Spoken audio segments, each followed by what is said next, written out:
comparative. What do we know about it? It's paper 2, it's worth 70 marks, big chunk of marks, which is more than your single text and more than your studied poetry, the same as unseen and studied poetry combined. There are 3 modes prescribed for study. You'll see that in your comparative mind map video and in the mind map in your book. The crucial thing is most students will go into the exam pretty well prepared for the comparative. In my experience, I've been doing this a really long time. What am I into now?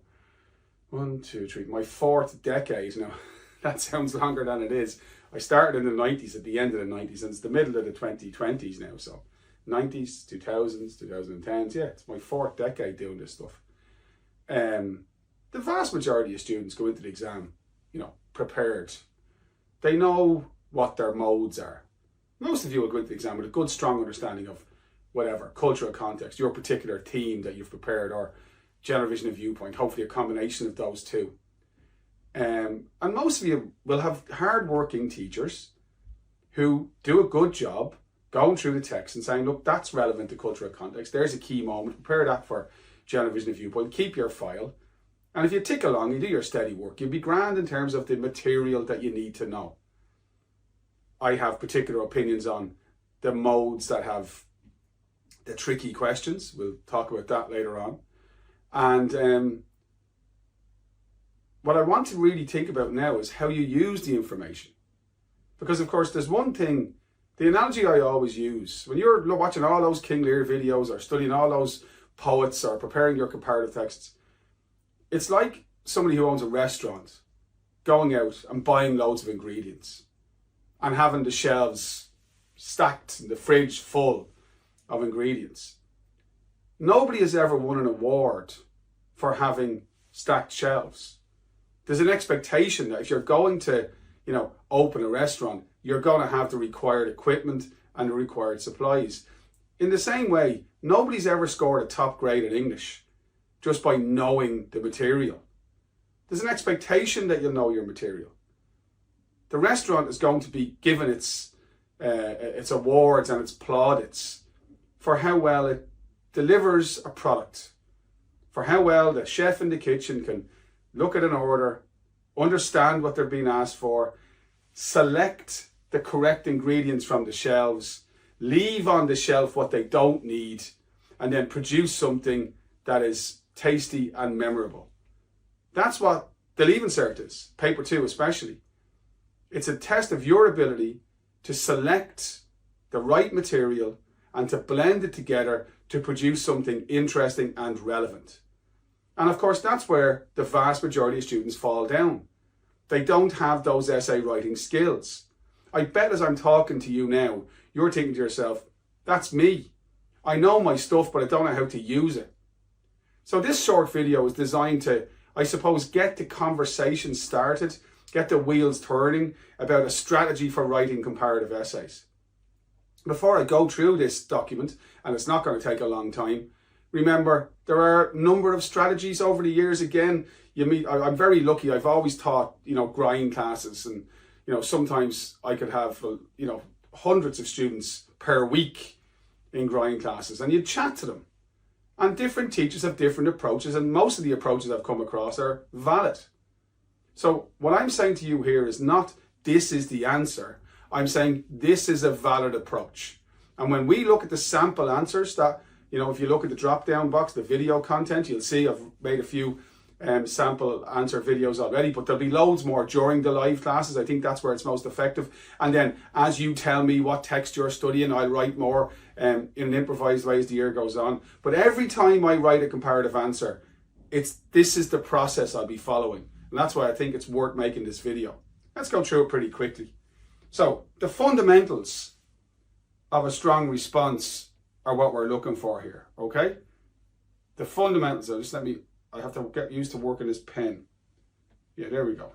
So the basics, what you need to do to make sure that you're writing a comparative essay that an examiner is going to go, yeah, okay, the content is good, but also so is the structure. There, I have it now, hooray. at the beginning, openings matter in all of your answers. But at the beginning, they particularly matter in a comparative essay. And that's because there are 36 separate texts prescribed for study. And you are allowed, your teacher will have selected 3 of those texts for you to study. Maybe 2, again, we'll think about that when the news comes out in late August, early September. But let's say 3. So I can't do the maths on that, but that's an enormous potential number of combinations. Any combination of 3, and the only restriction is if you're not doing Shakespeare for single text, one of your comparative texts must be Shakespeare. And if you're doing a movie, that's grand, but you're only allowed to do 1 movie. But you can do 3 novels, 3 plays, a movie and 2 novels, a movie and 2 plays. There's no restriction. So if I'm sitting down to correct your script, if I'm in this room this time next year correcting the Leaving Cert, as I very may well be, I want to know at the outset what texts you're talking about. I need to know that information. So it's very important that you give me that information at the start, okay? So I want the name of the texts, I want the abbreviations that you intend to use, and you should use abbreviations when you're doing these. I want the name of the author or the director of the movie, if it's a movie you're talking about. They are basics. I really, really, really want them, okay? They are core. I also think it's a good idea to give me the genre of the texts. So, is it a movie? Is it a documentary? Is it a novel? Is it a memoir? Is it a play? Is it a tragedy? Is it a kitchen sink drama? What kind of, is it social realism? What kind of text is it? I always think when the students are able to point to the genre of the text, that just suggests to me a little bit of extra preparation, which is always important. Of course, we also need a clear thesis statement, because this, like everything else you do on paper 2, is the language of argument.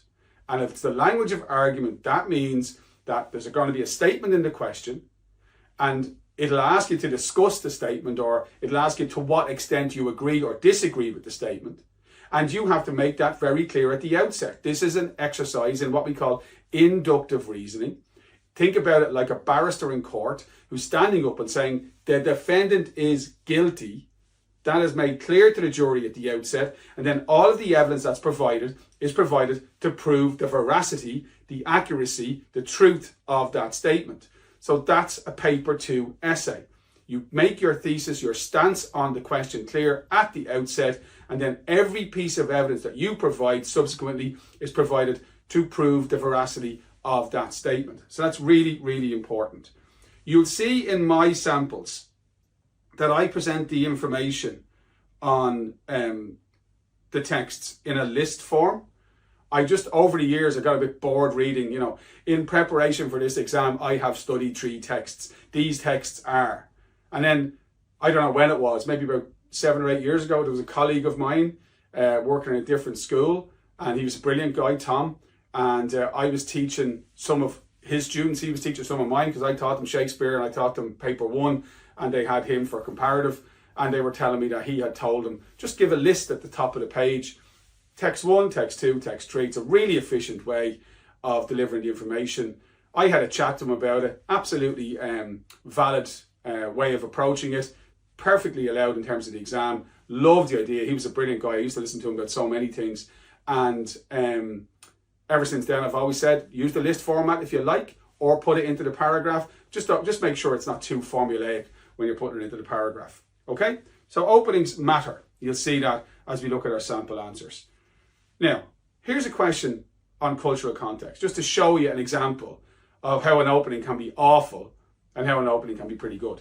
So this is a 30-mark answer. Don't forget, you'll have questions which will allow you to write about all 3 texts together, or again, maybe 2. That's a 70-mark standalone question. But then there's the AB, and the AB will require you to have 3 texts prepared, regardless of whether the announcement is made that they allow you to study 2 for comparative. And here we have a question which says, identify and discuss 2 aspects of cultural context which you believe make a significant contribution to the level of social division or the level of social unity evident in one text in your comparative course. Now, the reason I have "or" highlighted there in blue is because you have to ask yourself, is that question allowing you to write about social division and social unity? Or is it saying, no, pick one? Now, that one is saying you have to pick one.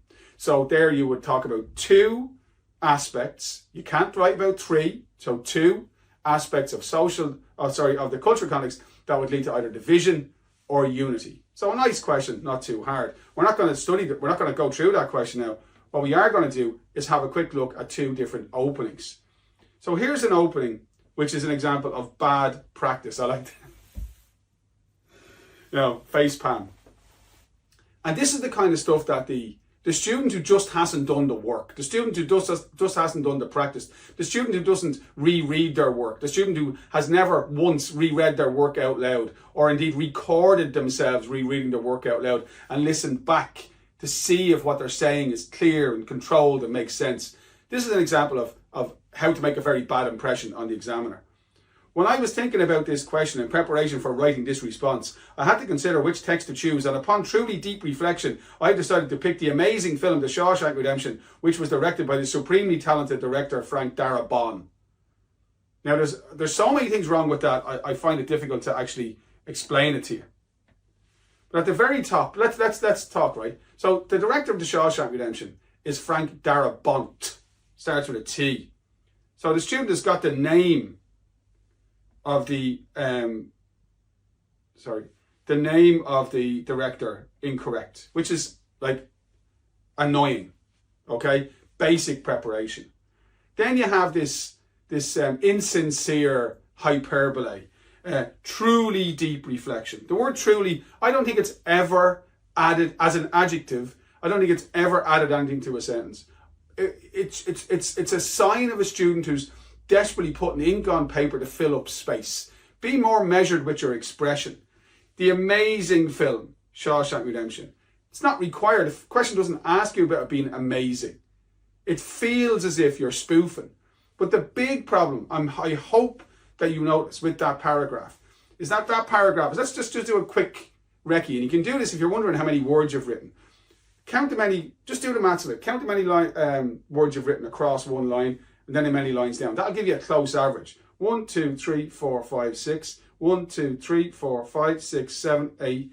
8 by 6. So you've got about 50 words there. And in those 50 words, you have one full stop. And so what you've got is punctuation problems. You've got expression problems. You've got detail problems. You've got a really poor opening. And you haven't mentioned the abbreviation you're going to use. And, sorry now for doing too much, The Shawshank Redemption is the name of the movie. So the S in Shawshank and the R in Redemption should be capitalized, but the R is not. And the whole message is that this is going to be poor quality work. Now let's compare that to the next paragraph. This is good practice. Woo! And here we have a very tight, controlled, clear, 2-sentence opening. I always think that opening should conform. Is this still? Is that me? Yeah. I always think that opening should conform to the KISS rule. Keep it short and simple. Get your thesis down. Tell me the name of your text. Give me that information and move on. The cultural context of The Shawshank Redemption SR is marked by significant levels of social division. This division is due to the pervasive power of racism and the economic inequality of the society portrayed in the film. Now, that is an excellent opening.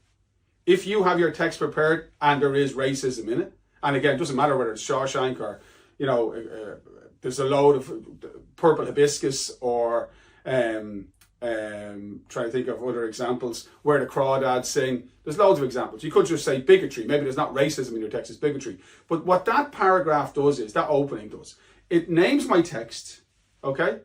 It gives my abbreviation. It tells me as an examiner what two elements of the text you're going to talk about. And it also talks about social division. Now you might ask, why does it not say film or movie and Frank Darabont? Because that information will be given in the list at the start. So you give the list at the start and you go straight in. So you got two sentences, you got a laser sharp focus on the question. You've got a clear thesis. I'm on division. The question said unity or division. I'm on division. And the two aspects of the society that you wanted to talk about in your answer are mentioned at the start. And that suggests what we call proof of planning. Now that is a much better opening. And it would really do a good job suggesting to an examiner that this candidate is properly prepared. The next thing you got to consider, is your development paragraphs.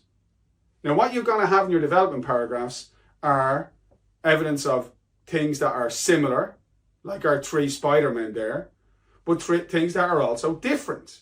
So don't forget the importance, and you're allowed to do this, of both comparing, as it says in the title, comparison, but also contrasting. You are allowed to do that, the extent to which it says in the question. So you're allowed to do that.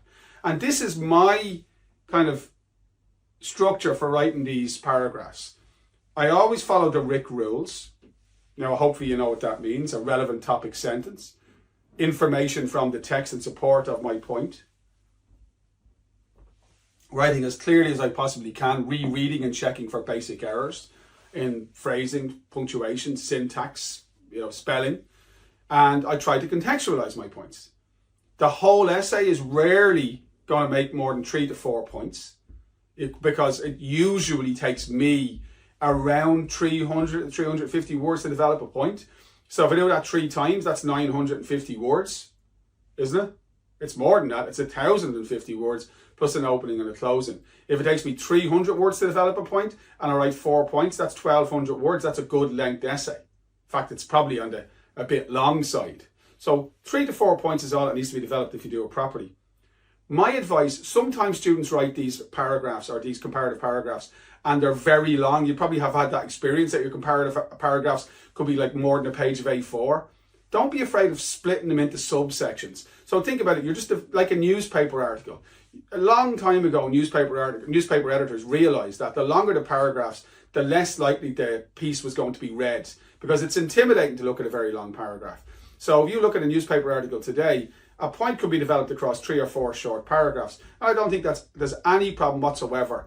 The only key rule is don't write about one text for a long time. The only exception to that rule is if you're answering a question A part, which doesn't require you to compare. Where the instruction says compare, and it will say that in the part B and in the 70 mark standalone question, always compare regularly. And I have a little rule of thumb, the 5 sentence rule of thumb. I try not to write more than 5 sentences about one text before making a comparison with another. So my structure is begin with a topic sentence. So for example, racism or bigotry or the abuse of power or the fact that it's a sexist society or there's extremes of rich and poor, whatever it is in this question leads to social division. I would give my example from text 1.